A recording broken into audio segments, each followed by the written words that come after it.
Welcome. Can't believe it's August 1st already. I'm Vice Chair Scavdall. I'm filling in tonight for Chair Muldar, who couldn't be here. Before we get started, I'll just remind those of you that are viewing remotely on Zoom or on the phone, listening in. If you want to make a comment, please press star 9 on your phone to raise your hand, let us know. And then when we call on you, when it's your turn to speak, you'll need to press star 6 to unmute your phone.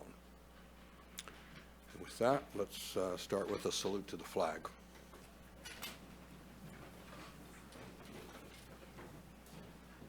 Allegiance to the flag of the United States of America and to the republic for which it stands, one nation, under God, indivisible, with liberty and justice for all.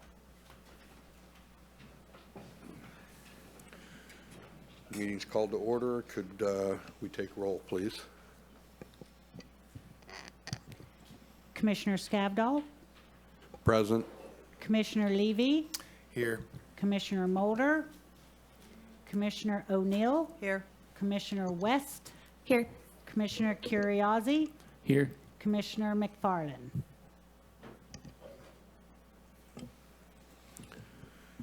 Okay, thank you. Director Ford, are there any agenda modifications this evening? We just have one thing we want to bring up to you, Chair, and that is for item number E9, the Red Tail Ranch MBC conditional use permit. Condition 19 is being modified slightly to allow for a protocol level survey for northern spotted owl in the event that any work is done during the breeding season. That has been verified with CDFW. They're in agreement with that modification. So we recommend leaving that on consent and just adding that language. Okay, we'll acknowledge that at the time. Thank you. At this point, we go to public comment on non-agenda items. So this is an opportunity for any member of the public to speak on matters related to this commission and this commission's duty, but not part of this agenda, this evening's agenda. So first I'll look to those present in the room. Is there any member of the public that would like to address the commission at this time? And seeing none, I will ask those of you on Zoom, anybody on the call or on the line that would like to address the commission, please do so by pressing star 9.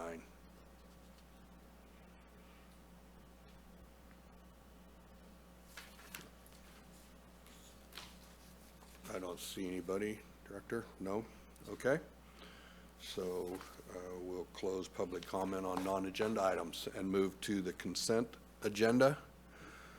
We have a long consent agenda this evening. I think there's 13 items on the consent agenda. I will read off the number, the title, and the location of each item. I'll check first with the commissioners to see if they have any questions or need to pull an item from consent. Then I'll check with the members in the audience, and then we'll check with those online.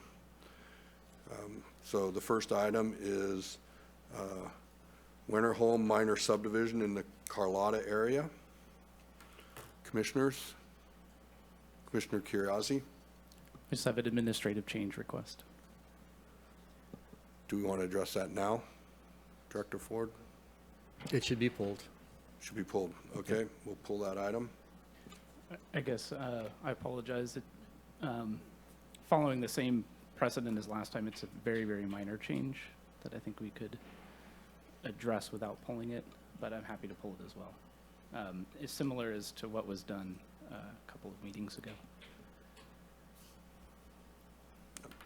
To be conservative, we should pull it from the agenda, and we can do it very simply after the consent calendar is done. Yeah, so we'll pull item 1. So as that's being pulled, I'm not going to go to others to ask since we've already pulled that item. So Item two. Chair, Excuse me. before you do, you may just want to ask if anybody else is interested in pulling it, so if it is just an administrative Okay. item, that's the other thing, otherwise we've got to open the public hearing. Got it. Okay, thank you. So, given that, I'll go back to the floor. Does any member of the public here have a question or interested in pulling item 1, the Winter Home Minor subdivision? Seeing no one. And looking online, I don't see anybody raising their hand online. So we'll deal with the administrative matter at the close of the consent agenda. And we'll go to item 2. This is the Sean O'Day and Catherine O'Day Family Trust Agriculture Preserve and Land Conservation Contract. This is the one in the Ferndale area. And checking with commissioners. Seeing none. And the public in the room. And those on the call. See none. So that remains on consent. Item 3 is also the O'Day Family Trust Agricultural Preserve Coastal Development Permit, Notice of Merger and Land Conservation Contract in the freshwater area. Commissioners? Public in the room? And those on the call? Seeing none, that item remains on consent. Item 4, Tomasini Zone Reclassification, High Prairie Area. Commissioners? Those in the room? And those on the call? Seeing no hands, remains on consent. Item 5, One Drop Agronomics Conditional Use Permit in the Miranda area. Commissioners, Commissioner Curriasi, pull that item? Okay. So we'll pull item 5.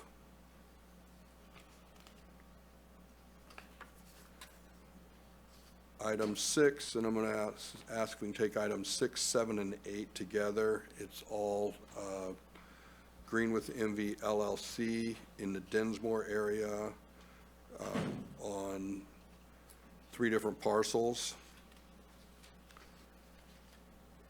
Checking with the commissioners. Seeing none. The public. And online, I see no hands.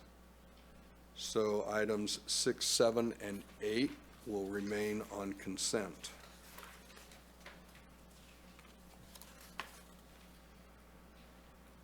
Item 9, Red Tail Ranch, NBC Conditional Use Permit in Redwood Valley, Berry Summit area.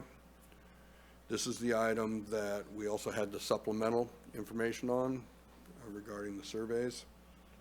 Commissioners? All good? Checking in the room, seeing no hands, and I see no hands online. So item 9 remains on consent. Item 10, Overland Road, LLC, conditional use permit and special permit in the Blocksburg area. Commissioners? I would like to pull that one. Okay. Commissioner Levy will pull item 10.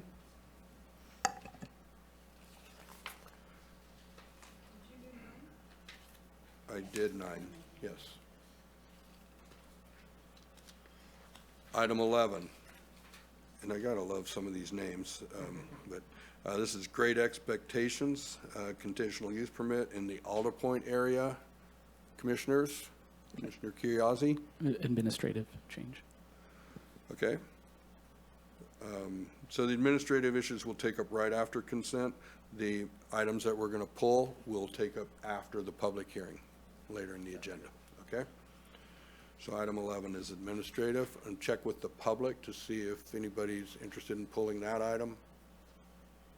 See no hands in the room or online.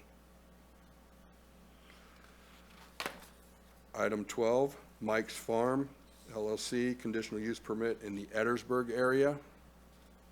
Commissioners? Commissioner Curriasi? I made a mistake. Item 11, I do not have an administrative change for. It is item 12. I apologize. Okay. So we stand corrected, and I did check with the public, and nobody wanted to pull item 11. So item 11 will remain on consent.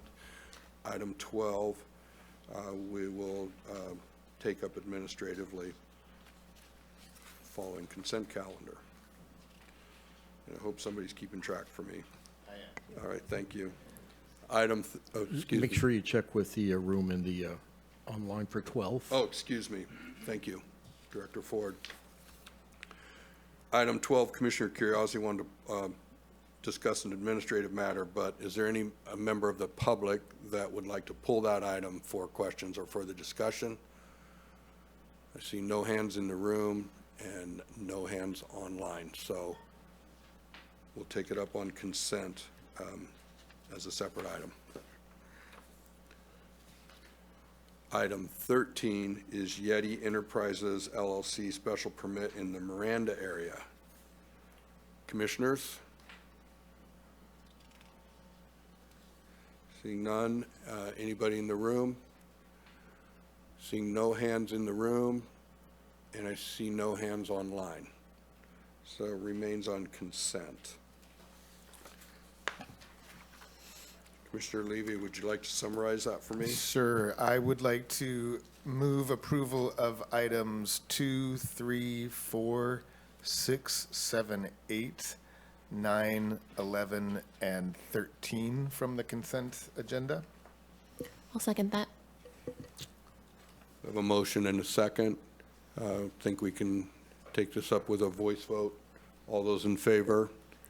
Aye. Aye. Any opposed? Hearing none. Consent passes. And then we had a couple of items, 1 and 12 were. 1 and 12. Commissioner Curiosity, you had a question or a comment administratively about item 1? I do, very minor, just the date on the resolution, in the whereas is incorrect. It's very minor. That was it. We will fix that. Thank you If for you need a correcting separate- that. Need a motion on that. Need a yeah. motion on item 1. I move approval of the Winterhome minor subdivision with all staff recommendations, but with the correction noted by Commissioner Curiosity. I'll second. So we have a motion by Commissioner Levy and a second by Commissioner O'Neill. We'll take this up with a voice vote. All those in favor, say aye. Aye. Aye. It was all. None opposed. Okay, item 12, Commissioner Curiosity, you also had an administrative matter? Yep, I don't know if it matters much, but the finding 8 in terms of the total acreage that this project would add to the limits of the CEQA analysis, in finding 8, they're inconsistent with the staff report. I assume that is just how you end up adding which project ends up in the queue in terms of how you're determining the total acreage that is being developed. So So I take it that regardless of the number, both numbers are significantly below the cap? that's correct. Okay, Yes. so would we be acceptable that staff amend the condition with the correct number as appropriate, but that we're okay We'll include the correct acreage in the resolution. in the resolution? Yep. Yes, thank you. With that noted and proposed correction, could we have a motion? I'll move to adopt the Mike's Farm project as proposed by staff with the additional correction to the resolution. Second. We have a motion by Commissioner Curiosity and second by Commissioner West. Voice vote, all those in favor?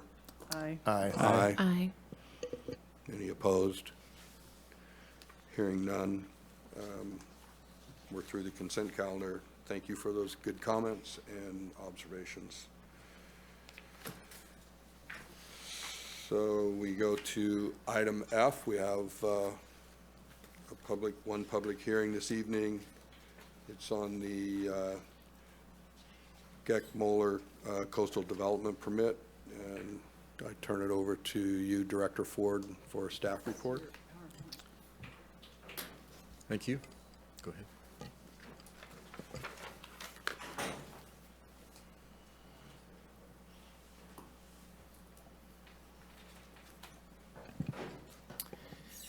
Good evening, Commissioners. My name is Kate McNamara. I'm a senior planner with Humboldt County, and I will be presenting the Geck-Moeller Coastal Development Permit on behalf of the County of Humboldt.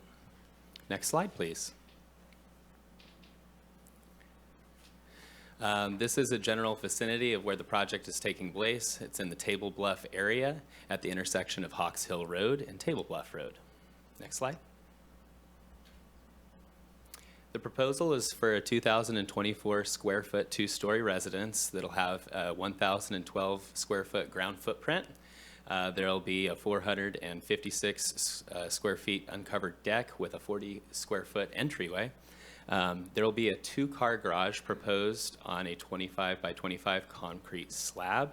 And the applicant proposes 1.75 acres of brush clearing to the westerly side of Hawks Hill Road in preparation of the site.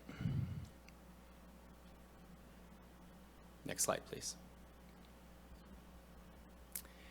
Yeah, so on the right, I've included some details.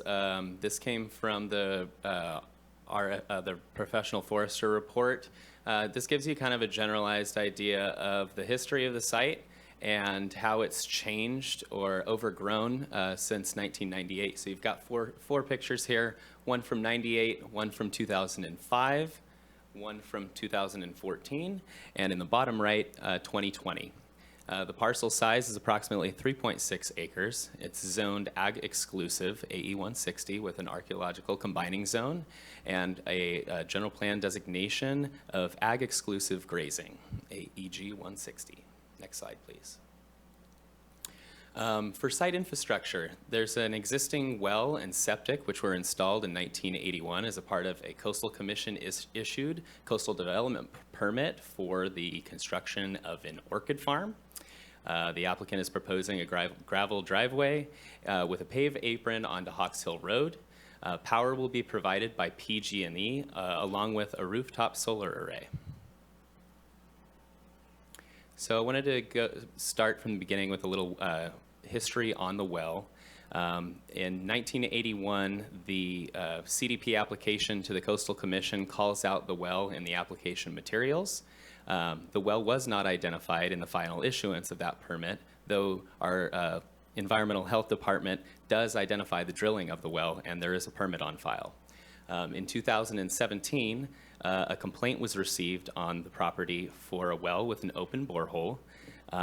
Site inspection from Environmental Health confirms that 2 wells were on site. Only one was drilled with a weller's log and permit on file with Environmental Health, and the other was not. So in 2018, a permit was requested and issued as a part of an NOV on the property for the destruction of the open borehole. This work was completed late in 2021, and the property sold early in 22. Next slide, please. In 2022, Environmental Health finals the permit from 1981 with the following tests completed and applied. There was a dry weather testing of the well, so this is going to be a production test to ensure that the well can produce the required amount for the residence that's proposed. In addition, because the well had not been active for so long, there were water quality tests done on the well itself and the aquifer, both which passed. The CDP will call out the well as a part of the project description and nullify the record. The applicant does have an opportunity to drill a new well via the CDP in a same or similar location as the existing well if within the appellant court original findings are overturned from a ruling that took place earlier this year and was attached in the staff report package. Next slide, please. For context, this was the approved site plan from the CDP in 1981 for the orchid farm. I'm just highlighting the well location and the septic location. These are in the same locations as the materials for this CDP moving forward. Next slide, please. This is a zoomed-in configuration of the project proposal.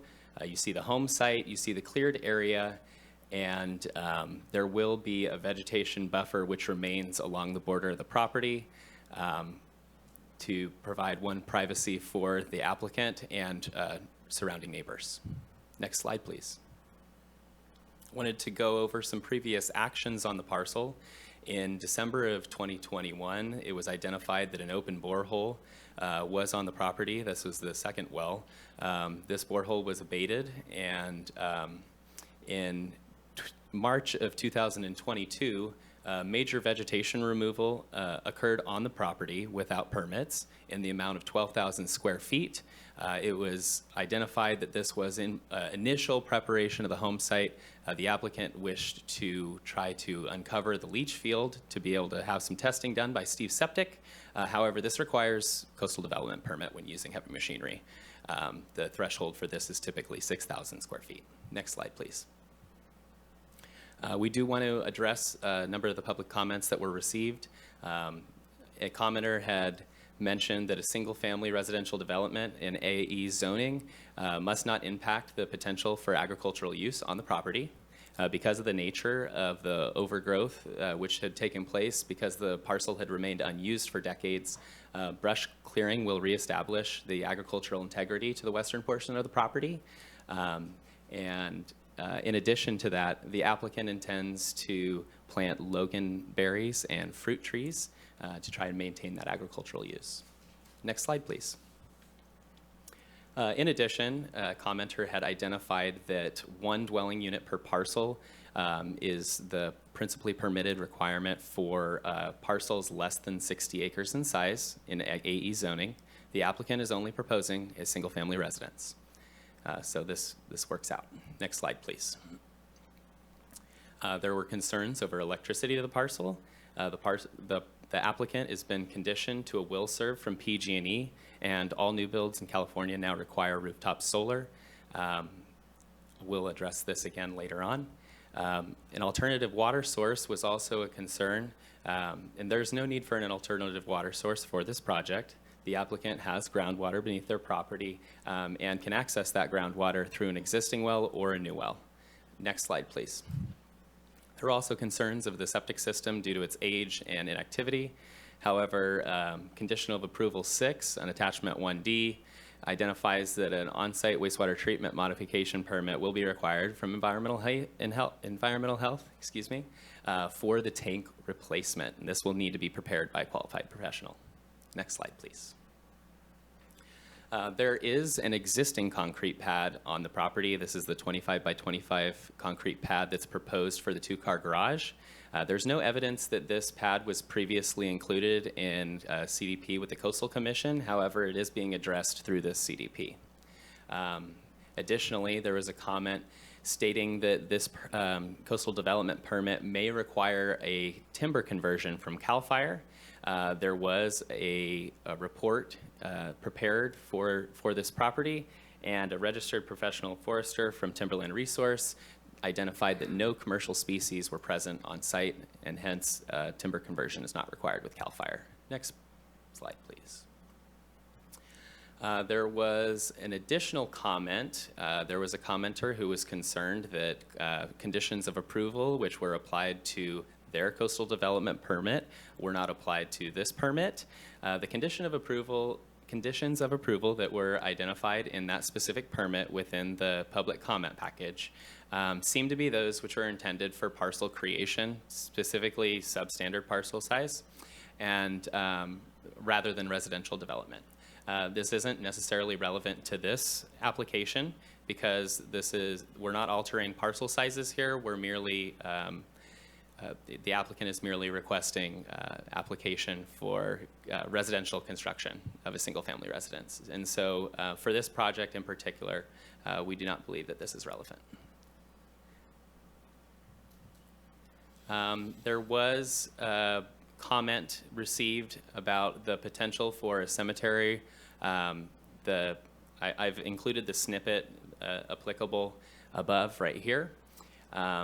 The concern is that there used to be a church in proximity to this location, and that church had a cemetery associated with it. This project does have an archaeological resource investigation on file. This was done by Jamie Roscoe of Roscoe and Associates, and did do an evaluation of the entire parcel and found that there were no resources present or on site. Both tribal preservation officers of the Wiyot and Bear River Band Rancheria concurred with the recommendations of Discovery Protocol for this project.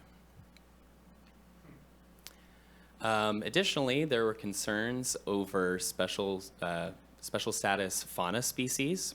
In the fauna attachment 3C, there were no observations of special status animals, and nor was their habitat present. There have been conditions of approval recommended by Fish and Wildlife that no machinery or grubbing, brush clearing occurred during the nesting season that's been applied to this project. There are also concerns that populations of western lily located on a parcel just adjacent to this one are present on an adjacent parcel. There was a botanical investigation which occurred in 2016. Due to the time that had passed, we requested an additional botanical survey because of the proximity. And this botanical survey found that there were no western lily or siskiyou checker bloom present on the property, and that there was a low probability because of there was no habitat on site. So the findings of the 2016 assessment and the 2022 assessment have the same conclusion, and there is no presence of western lily or checker bloom on site, and no presence of sensitive species or habitat. Next slide, please. There were comments on file about the proposed driveway location. On the left, you see the initial driveway proposal, and on the right, highlighted, you see the new revised driveway proposal. The commenters were concerned about the line of sight and the speed at the turn in which somebody may be entering and exiting the property and with cross traffic. Additionally, there were concerns of the driver's headlights at night shining into neighbors' residences. For this reason, the applicant has changed the location of the driveway and proposed to plant additional trees in this area to create a buffer between them and the neighbor across. Next slide, please.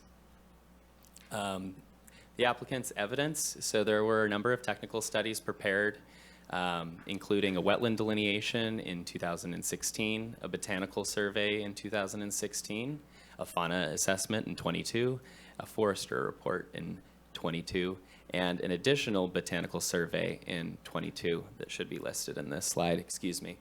The conclusions were that no wetland presence, there were no hydric soils, no hydrophytic vegetation, no standing water. Additionally, there's no suitable habitat and no species observed, meaning that a low probability of presence was found in the conclusions of these reports. Additionally, there is no presence of commercial timber, and the 2016 and 2022 technical studies find the same conclusions. Next slide, please. Our recommendation is that the Planning Commission find the proposed project consisting of the construction of a single-family residence with vegetation removal be found exempt from environmental review pursuant to Section 15303 for new construction of state CEQA guidelines.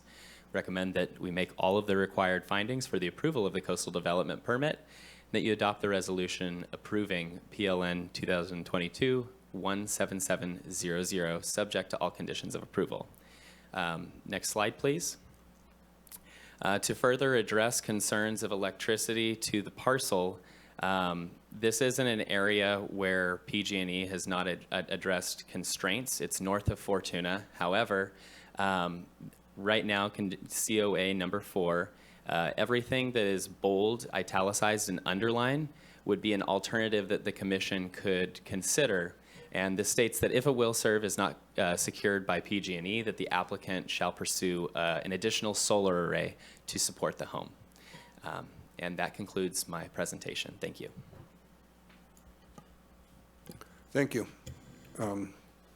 I will disclose before I come to commissioners that I have driven by the site actually several times because I live in the area, but I have not talked to the applicant nor to any of the neighbors about the project. And at this time, commissioners, any questions of staff or clarifications on the staff report? If I may, real quickly, thank you, Chair. Thanks for that excellent report, Mr. McNamara. Just a real quick follow-up on one point, which you addressed the question that I had, which relates back to the Dowdle public comment letter. But I just want to quote from that letter and ask that if this is mistaken or not. He wrote that a recorded notice of restriction for agricultural residents was imposed as a condition for a CDP on their smaller parcel. I didn't go back and look at what that 2020 CDP was, but are you saying that was actually a CDP related to parcel creation rather than parcel development? Typically, those conditions of approval are applied in the formation of a parcel. So if somebody were to pursue a lot line adjustment and there's the creation of a parcel that's, say, substandard but consistent with the surrounding parcels, a restriction could be applied to the parcel that maintains the agricultural integrity. Okay. And in point of fact, this parcel is only slightly bigger than that one in question, but however it was created in the past, this condition was not attached to this parcel under the Geckmaller parcel. Is that correct? That is correct. Okay. Commissioner Levy, I just want to add one thing, which is that in investigating that Dowdle permit, we found that it referenced the creation of the parcel, which was a lot line adjustment between two substandard parcels. And when that lot line adjustment was approved, it had made some findings that the parcels would, by adjusting them and remaining substandard, one was actually getting even smaller, that the parcels would be able to be preserved for intensive agriculture when developed. And so I think for that reason, when we reviewed the coastal development permit for the residents, that's why that condition was applied. Okay. So that's the tie-in there. if Yeah, no, that helps. That makes sense. That explains my question. Thank you. Other commissioners, any questions of staff at this time? Okay. At this point, we'll allow the applicant, I believe, to speak if they're if they have anything to add at this time. If not, you can come up at the end of public comment. I'll give you another opportunity. Okay, we'll open public hearing for members of the public. Those in the room, approach the podium. You have 3 minutes to speak.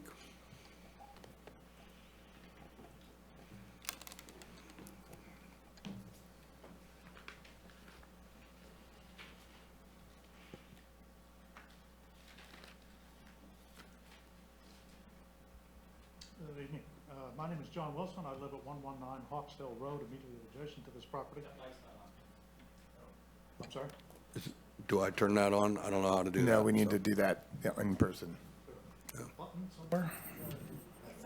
She's got it. We've got it for you. Thank you. Laura, can you reset the time? Start over and we'll reset your time. All right, I'll start again. Yep, thank you. All right, thank you. My name is John Wilson. I live at 119 Hawksdale Road, immediately adjacent to this property. Thank you for the opportunity to come and speak tonight. I have two overarching concerns on this property. One is the consistency and the quality of the staff work that's gone into it, and two, the applicant's behavior. The consistency of the staff work, while the report that we just looked at was very thorough, there are some concerns in some of the underlying memos that support it. DEH says that there is a permitted well on the site. There is not a permitted well on the site. The site is abandoned, the well is abandoned and has been since 1981. It is the subject of litigation. Our attorney will speak more on that afterwards. The Steve's septic report that was prepared leaves the date blank of when the age of the system. The system was designed and installed in 1981. It was designed for a greenhouse system. It was not designed for a home. So I'm concerned about the adequacy of the leach field and the septic system. The 1981 perk test that was done was marginal to unsatisfactory. The numbers fell right on the line. The biological assessment survey that was done in 2022 was a windshield survey. Somebody did that driving by. They don't appear to have done any type of transects or grids or anything like that. The cut and paste nature of the report is obvious in the first paragraph when they say the elevation of the project is at 165 feet. It's at 400 feet. That's where the contour line runs through. As mentioned in the progress report, there is a western lily was identified on an adjacent site just immediately west of it. The archaeological survey, the immediate neighbor that lives immediately west of there was required to have a Wiyot tribe member or a qualified archaeologist on site during their entire project anytime there was ground disturbing activities because of artifacts that were found. We were required, when we went for a modified CDP to drill a well, to have an archaeological survey prior to. So this one seems to be glossing over the archaeological part. Finally, the applicant's behavior, they went over the first NOV where the brush clearing happened. There were 3 other incidents. The first one could have been misunderstanding of the CDP requirements. The 3 after that, he's just willfully ignoring what the requirements are to get a CDP, or what you can do prior to a CDP. And finally, we received a letter from his attorney threatening us with chicken coops, trailers, and junk cars immediately next to us if we didn't shut up and not keep complaining about this project. So I would say you shouldn't reward the applicant's poor behavior. Thank you. Thank you.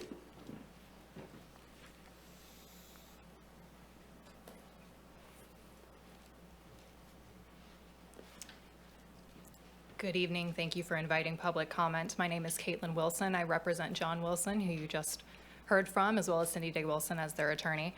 I would like to clarify the current procedural status of the litigation that is going on regarding the abandoned well on the property. It has been appealed to the First District Court of Appeal. The trial court did deny an injunction, but that was specifically based on the county's representations that a well permit would not be issued for this project during the pendency of that appeal. The staff report for tonight's hearing indicates that the CDP would include the retroactive permitting of an existing well, and that is also how this project has been noticed prior. That brings me to another issue that requires clarification. The staff report for tonight's hearing indicates that the neighbors brought to the attention of the county issues regarding the well in 2023. While the litigation was filed in 2023, that was not the first time the neighbors had indicated an issue. A complaint was submitted to code enforcement in January of 2022, and that was importantly before the applicant owned the property. An additional letter was submitted to Director Ford in April of 2022 to follow up and add additional concerns regarding that abandoned well after response was not provided regarding that complaint. Another point of concern is the statement in the staff report that DEH had confirmed in 2018 that 2 wells were present on the property and only 1 had a permit. That is not accurate, at least based on the reports and information previously provided by the county. The DEH report regarding the first well indicates the complaint regarding that first well was made in February of 2017 after multiple notices of violation were issued in 2021. That 1 well was finally permanently abandoned and permanently closed by a licensed well driller by the, at the time, owner of the property. The notices of violation make no mention of the abandoned well not having a permit. They were specifically regarding the health and safety code, which specifies that a well that has not been used for a period of 1 year is abandoned. And per the health and safety code and the California well standards, as well as the Humboldt County code, an abandoned well must be at a minimum permanently destroyed. There is no dispute of fact regarding the fact that the currently open well on the property has been abandoned for 40 years. I see my time is The Humboldt County Code provides that all persons owning an abandoned well, as defined in the California Well Standards, had to have been closed by December 31st, 1991. This well was at the time abandoned. It was drilled in or around the fall of 1981. Also, just very briefly, I urge you to, at a minimum, put off the decision regarding this well until the litigation has been fully adjudicated. Thank you. Thank you.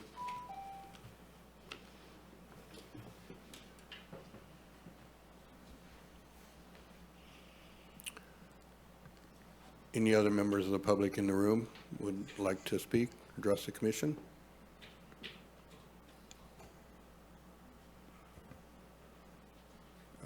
I'm checking to see if anybody online has raised their hand. I don't think I see any. Director Ford? Anybody online? Or I do not see anybody online with their hand up. applicant, I'll give you, would you like to speak?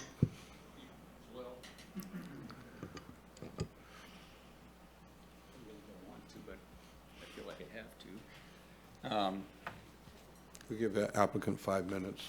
I guess I push, is this on right now? Okay. It's on, yes.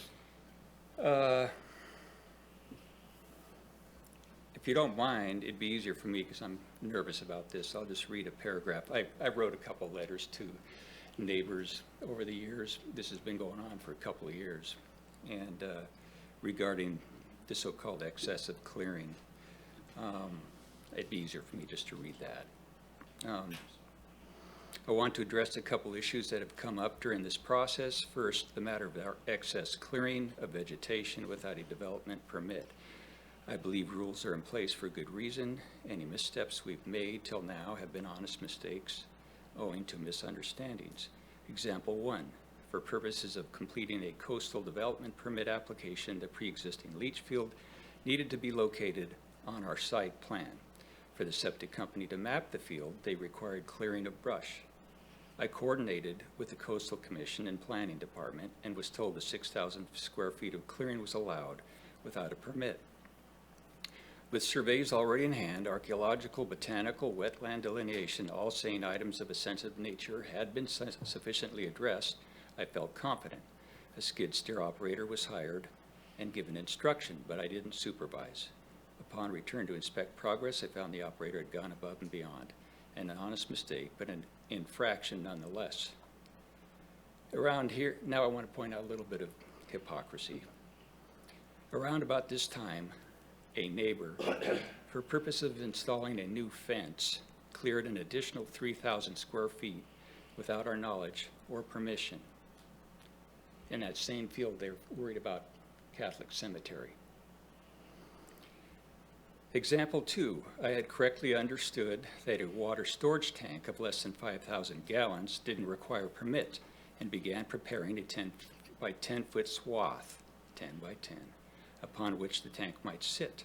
Again, a violation was called in. The county informed me that a building permit isn't required to put in a tank. However, a coastal development permit is to do anything. I apologize for my error. Any mistakes along those lines have been honest mistakes in my part. I don't know. I'm new to this game. I talk to people. I think I get accurate information. I misunderstand sometimes, and I've done some things wrong. But it grieves me for anybody to say we don't care about our neighbors or the property or the environment. We've done everything we can imagine to try to accommodate these people and the neighbors. And out of consideration for the parcel, its history, the nature, and just being neighborly in general. I'm losing it here, but with regards to a threatening letter, it's been obvious what's going on here, to me anyways. And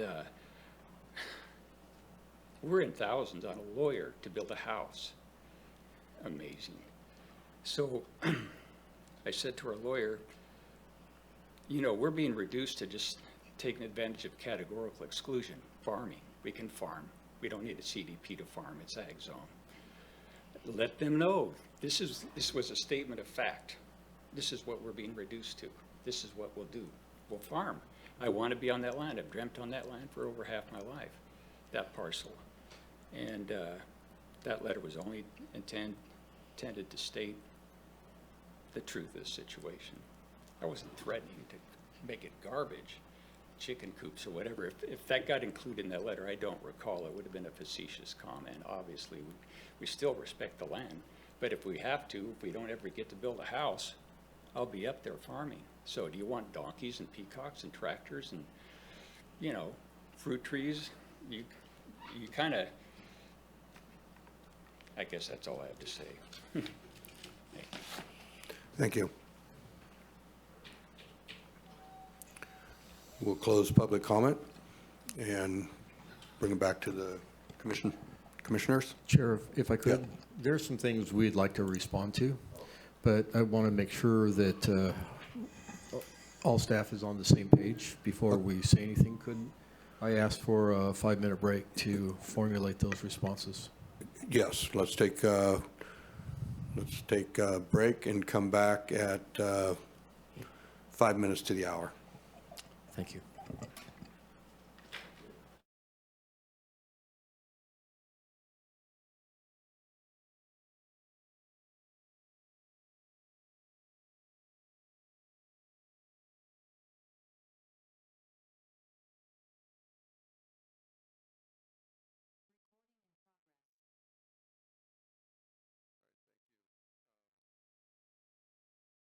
Staff for response to any comments that we heard during the public session.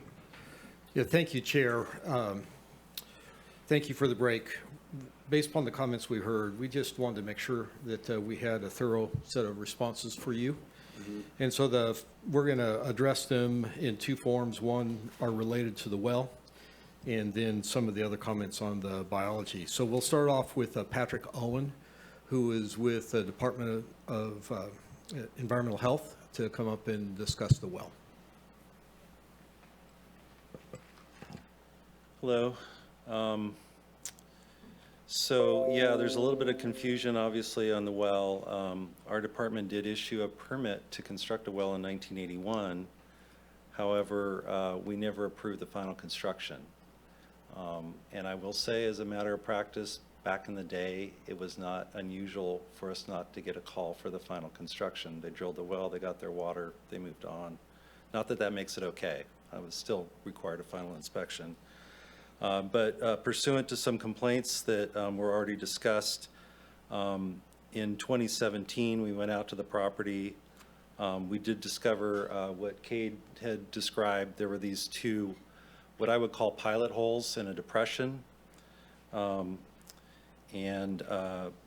So eventually there were some NOVs back and forth.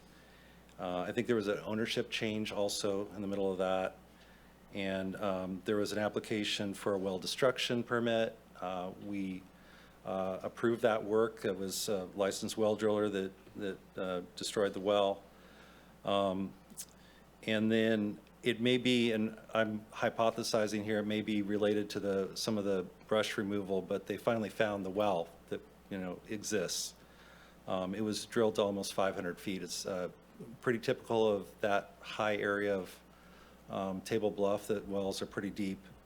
And so Rich Well Drilling, the original well driller from 1981, they still had records on the well log. So we gave them permission to submit the paperwork, which they submitted to DWR, Department of Water Resources, submitted a well completion report.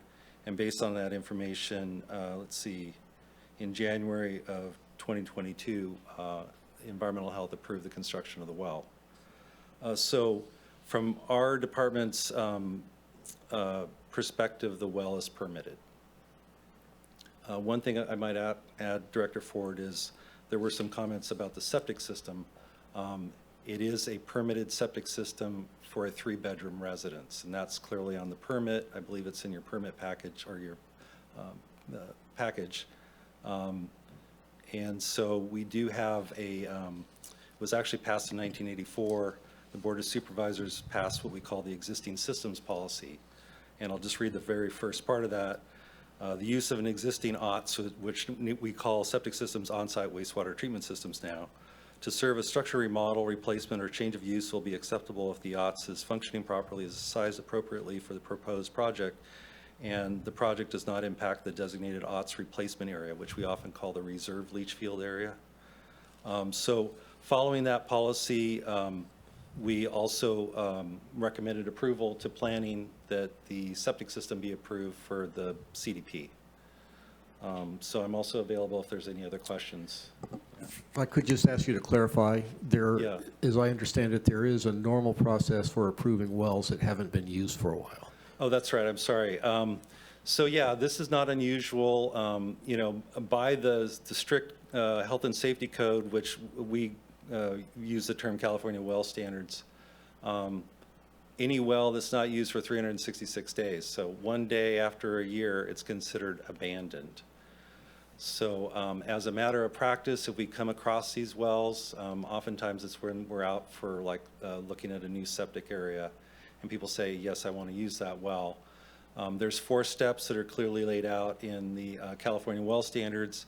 One is remove brush to make it visible, mark it to make it visible, put a locking cap on the well, and then give our department a letter stating the intent to use the well in the future. Mr. Geckmuller did all of those. So that's also part of why we recommended approval. So that is a matter of practice. Talking with other counties, this is common throughout the state, that we give people a chance for a well that has not been used to make it legally inactive by those 4 steps. So. Thank you. Any questions from the commission? Okay. Thank you, Patrick. Environmental health also required water quality samples testing, which was applied to the well just to make sure that the aquifer was not contaminated, nor the actual well piping down to the aquifer, both which came back clean. So, and then in addition, I wanted to just make mention that the botanical surveys that were executed on the property did have seasonally appropriate floristic surveys, meaning that somebody went out both in the early season and late season, so in spring, early spring, end of summer, to be able to conduct those surveys in relationship to the presence of western lily and Siskiyou checkerbloom.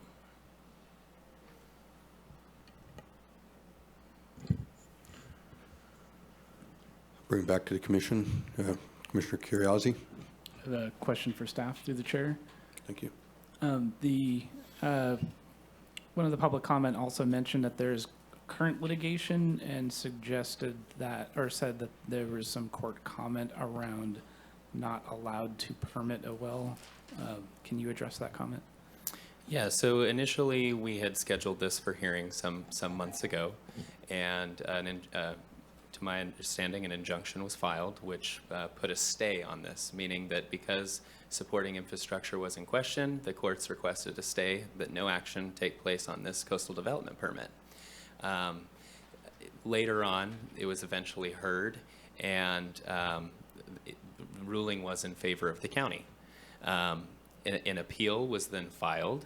An injunction was then filed again to ensure that a stay maintained for action related to the well. That was denied. However, the appellant court has yet to hear the appeal. If I could add to that, that's one of the reasons the application does include use of either the existing well or a new well. If for some reason the appellate court decides to overturn the existing decision and the existing well for some reason can't be used, a new well then is being permitted as part of this coastal development permit. So the well shouldn't be a reason to hold up this action.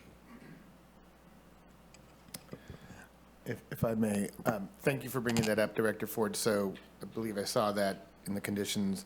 It's just one or the other, correct? There's not going to be a second well drilled unless the court or the appellate court finds for the plaintiffs that the first well must be destroyed?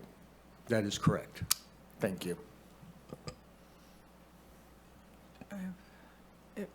I don't understand because a great deal of money goes into drilling a well and disturbing the ground when you're drilling the well. So to force them to drill a second well just because you want to cause them suffering seems a little over the top. So if they have to do another well because the court says they do, then they do, but hopefully they won't have to incur that cost or disturb the ground to do it just because you want to try to stop their project.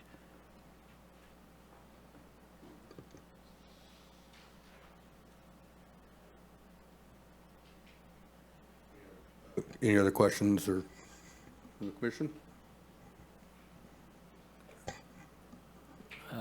One additional question, just clarifying that, is ag use as part of this project required? So for addressing the fruit trees and the berry trees, or the berry bushes, is that a requirement for this project?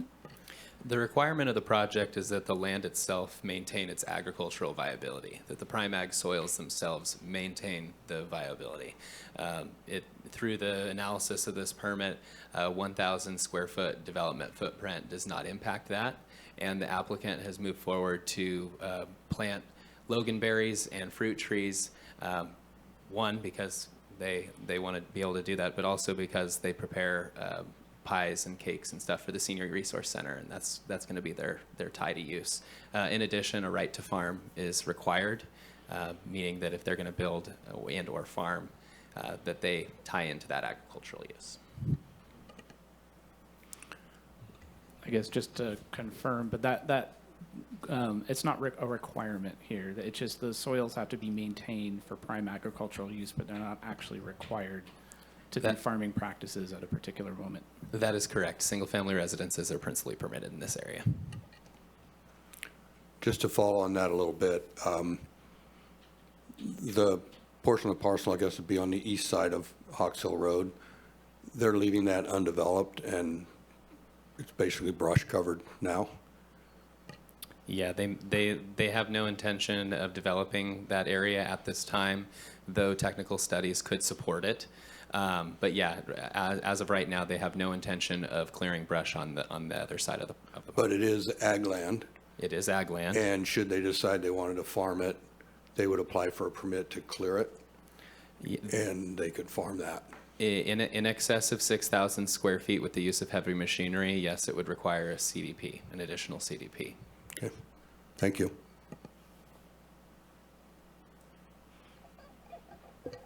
See any other questions or comments? Call for a motion. Sure, I'll make a motion. I basically find this project to be well vetted, well documented, and the applicants have done everything, it seems to me, and more that they should have been required to do to bring this point. So I will move that we adopt the resolution, which does the following. A, finds the project exempt from further environmental review pursuant to section 15303 of CEQA, and makes all the required findings for approval of the coastal development permit, and approves the coastal development permit subject to the recommended conditions of approval. I'll second that.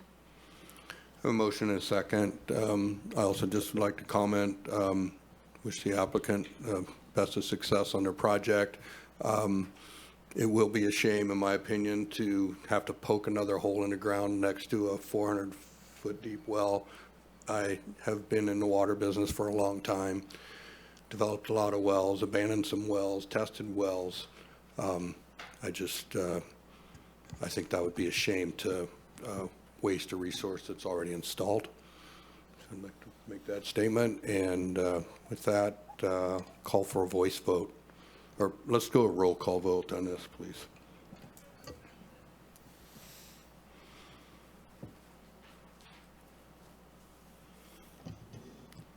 Commissioner Curriasi?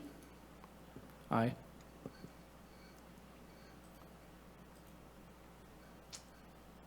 I'm sorry, give me a second.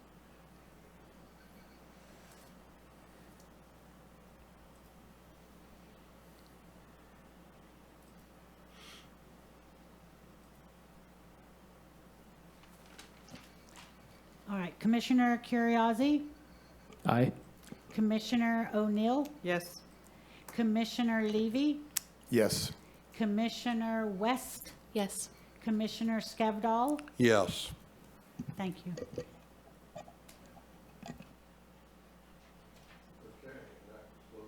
That closes, that's the only public hearing item we have. We have a matter that was pulled from consent. So I'm trying to remember which. Two more, I believe, actually.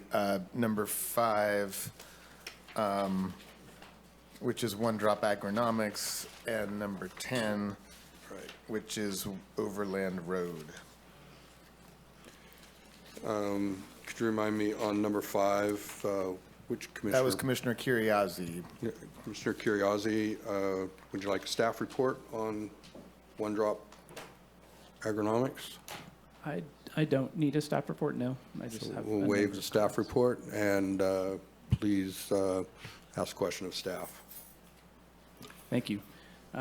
Just a few observations around the staff report and the resolution and the project. I was just uncomfortable approving the resolution as it was. In the condition of approval, there's a condition A3 references conditions A13 through A17, which don't exist.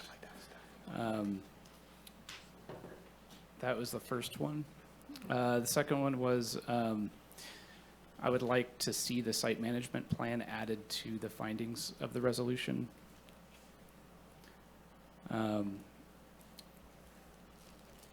I also found multiple inconsistencies in the on-site water storage across the staff report, the resolution, and the supporting documentation. So I'd like to request staff bring consistency to that.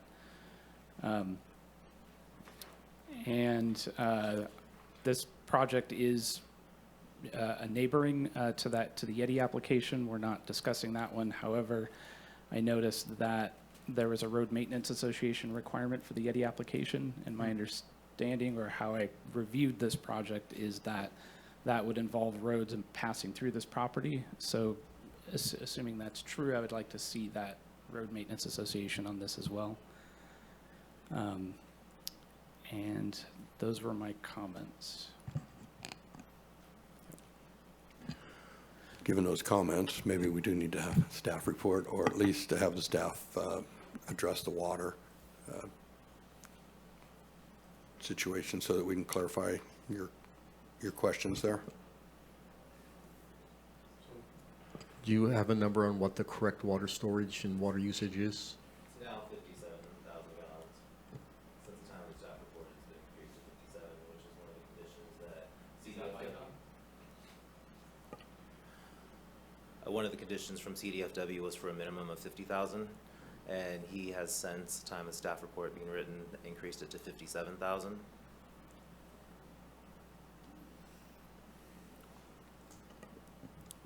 Thank you. So if it would address the commission's concerns, we would make those changes within the resolution, within the project description, to reflect that. We also agree that this should probably be subject to an RMA, since the adjoining property is also. And adding the site management plan to the conditions and the resolution, we agree with that. And we can modify condition A3, which I'm not looking at it right now, but my anticipation is that that's a requirement for the compliance agreement. And we can more specifically correct the conditions that need to be included within that. Sounds good. Thank you. Okay, and with those, I will just check with the public too to see if there are any other comments from the public on One Drop Agronomics. I think none in the room, and I don't see any hands raised online either. But just wanted to make sure we provided that opportunity. So hearing no other comments, and with staff's response to your comments, Commissioner Curriasi, are we prepared to make a motion? Yep, I would, I'll move to adopt the resolution approving One Drop Agronomics conditional use permit including the changes agreed to by staff. Include the road association addition to this one? Yes, Is did. that applicable? Is there a road Yes. association? Yep. Okay. Second. So I have a motion from Commissioner Curriasi and a second from Commissioner West. Go by a voice vote. All those in favor? Aye. Aye. Aye. None opposed. Okay, next was, I believe, item 10, Item 10, Overland Road, and Commissioner Levy, staff report? I think, given that there's time, I would appreciate a staff report because there were some confusing contingencies that I wanted to discuss. Thank Good. you. So we'll hear from staff.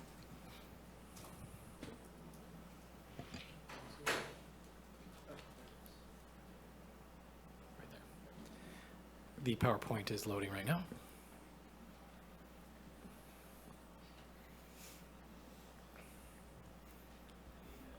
Chair Scavdall, members of the commission, good evening. I'm Stephen Santos, Senior Planner, presenting the Overland Road LLC. Could you make sure your mic is on?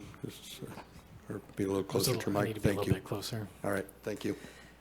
All right. I'm Stephen Santos, presenting the Overland Road LLC conditional use permit.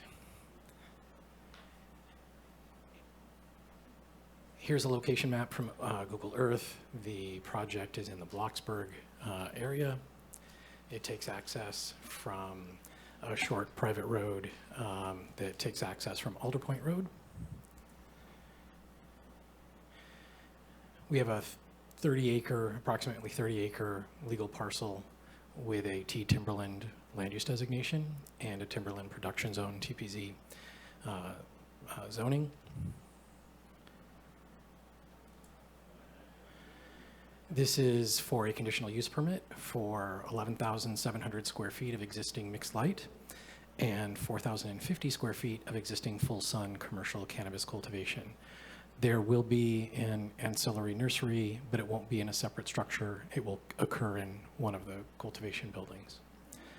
Processing will occur off-site at a licensed facility, and energy is proposed to come from PG&E, which runs down Alder Point Road, through a renewable program.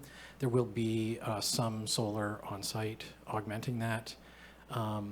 Per the operations plan, there will be no generators associated with this project. The project is conditioned to allow the applicant to cultivate the entirety of the entitlement as light deprivation while it waits for that PG&E hookup. Estimated annual water usage is about 160,000 gallons, which translates into just over 10 gallons per square foot per year, which is pretty typical. The point of diversion is from an on-stream pond. The estimated pond capacity is about 1 million gallons. In addition to that, 30,000 gallons in tanks are proposed. This project does include some on-site relocation and restoration.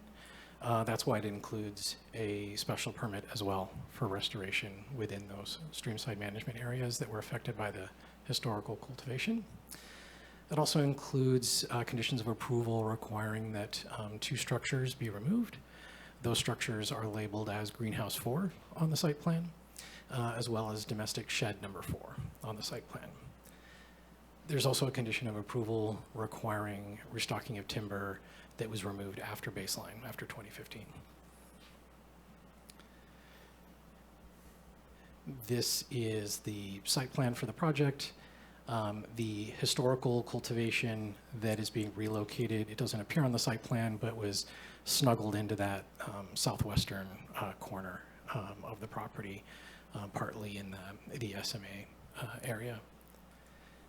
Here's a zoom in of the main central area where the future operation will continue, and the westernmost greenhouse, that's Greenhouse 4, that is what is being proposed to be removed. And then the domestic shed, the building that's labeled domestic shed to the south of that area also needs to be removed.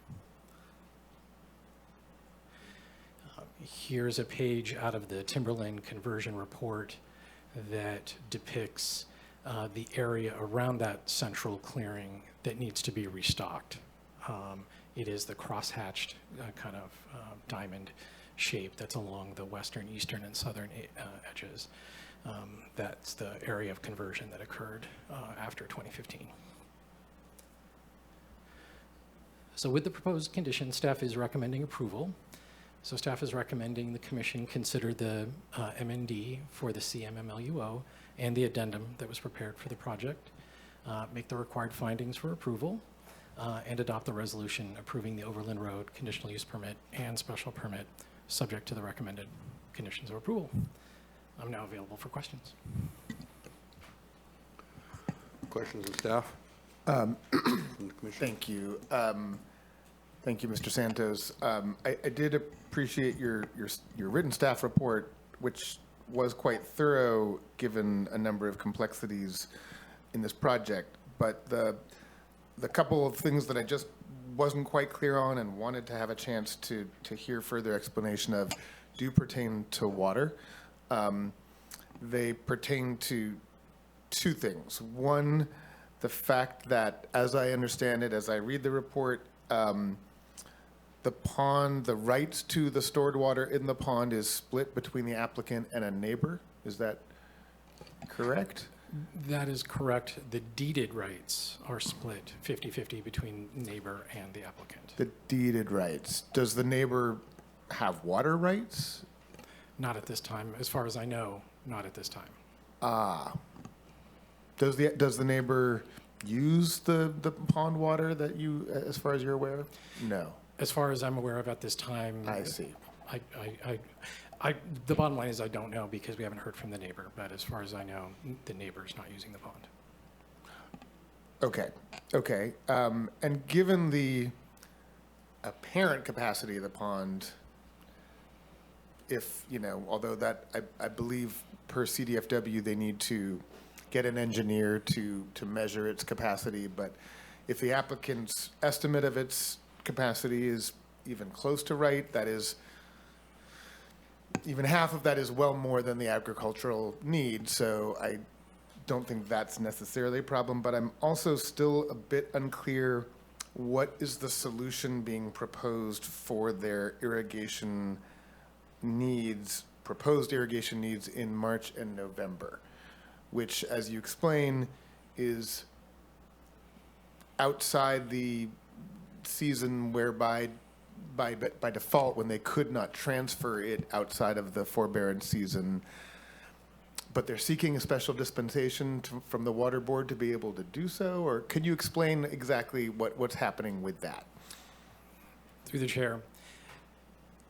One of the interesting features of on-stream ponds as storage is transfer from the on-stream pond is restricted to the period of April 1st to October 31st. The operations plan submitted by the applicant includes a cultivation schedule and an irrigation schedule, as you noted, includes March and November. The documents that the applicant submitted to the water board as part of obtaining their water right, and this was confirmed in a conversation I had with a staff member from the water board, stated irrigation was only going to happen from April to October in alignment with this transfer season. So there's a condition of approval that provides various scenarios to reconcile that disalignment. One is for the applicant to provide documentation from the water board demonstrating that the water board is fine with using water in those periods. Another option is to update the cultivation and irrigation schedule to align with the transfer period. And then a third option is the applicant could implement an additional water source like rainwater catchment or something like that and use that water to handle the irrigation needs during those seasons. So hopefully if I was successful and effective in designing those, there are multiple ways in which that incongruity can be addressed. I think they are. I don't have it in front of me, but are those various contingencies or alternatives all captured together in condition B2? One moment, I can give you the exact reference. While he's looking at that, I mean, I read that as well, and I thought the applicant had 30,000 gallons of hard tank storage, which I assumed he was going to use in March or November. But what's the source of that water? Well, it would fill it during the diversion period. Yeah, that is a condition of approval, A19. Oh, right. It's A19. Now I see that with the various, yes. Specifically sub D. And going to the next question, that was something that we examined. It's like, well, can the applicant transfer water out of the pond between April and October, put it in tanks, and then hold it in the tanks until the next year and use it in March? And based on my conversation with Water Board, that is not an option because when you do a direct diversion of water, you're supposed to put it to a beneficial use right away. If you just Makes divert sense. it and then hang on to it, you're depriving beneficial uses from happening further downstream. So we still left the door open, though, in the condition of approval for the applicant to have additional consultations and communications with the Water Board to see if that is some sort of arrangement could be made. Thanks for that clarification. Thank you very much. I think with your explanation and reviewing condition 19, A19, that satisfies that all of these contingencies are captured in the documents, yeah. They come back and ask for additional water storage capacity? It was also complicated. I hope I caught it all. I wrote notes, but if it turns out that they don't get the Water Board or can't change their season, and if they want to do catchment, then they have to increase their capacity for storage? Through the chair, so there's actually a fourth option that we gave them in the conditions of approval. They could choose not to use the pond as on-stream storage and just use it as a traditional pointed diversion where they're diverting during the wet season and then forbearing during that April to October period. So that is also another option. But if they chose to exercise that option, they would need to increase their hard tank storage on site. So they had a place to put the Would that be water. included, or would they have to come back and get additional approval for that? I tried to write it that it's baked into, if the project is approved tonight, baked into the conditions of approval, that if they want to exercise that option, they can. Thank you. Actually, if I may, just really quickly, because your explanation of the alternatives made sense to me, and then I'm just looking at condition A19. But did you not mention one alternative if they wished to keep the irrigation schedule that they propose, including March and November, but can't get permission from the Water Board to transfer water in for those purposes, that they could install rainwater catchment to capture the additional water needed for those months of irrigation? Absolutely. Which yeah. I don't believe would require a permit, and they could tie it into the storage they already have, correct? Correct. I just don't see that listed there under condition of approval 19, but possibly I'm missing it, or is it mentioned somewhere else?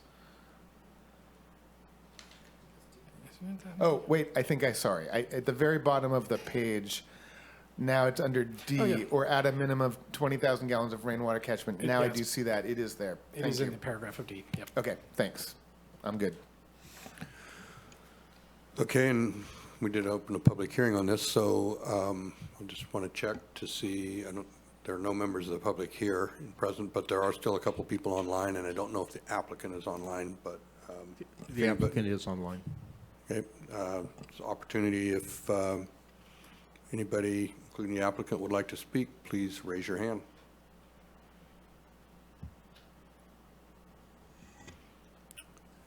And, I asked the applicant to unmute. okay,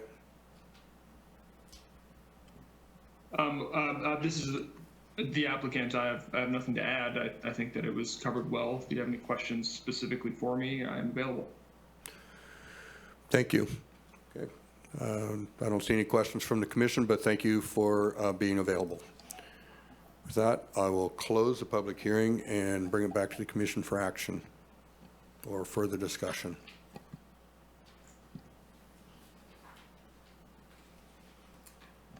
Well, I have no further concerns, and I appreciate taking the time to discuss it and give a staff report. So if no other commissioners are wishing to discuss it further, then I would make a motion to approval. I will make a motion that we adopt the resolution which does the following.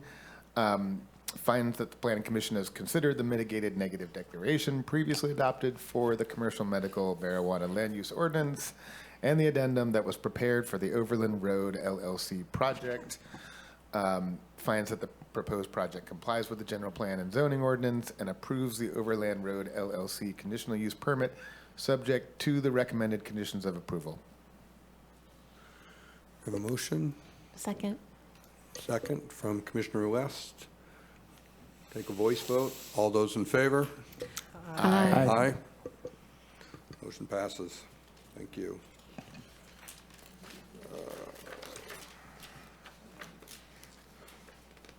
That, I think, covers all the items pulled from consent. Do we have a report from Director I Ford this don't evening? have an update tonight. We will be providing you with the draft cap shortly. We do have that ready.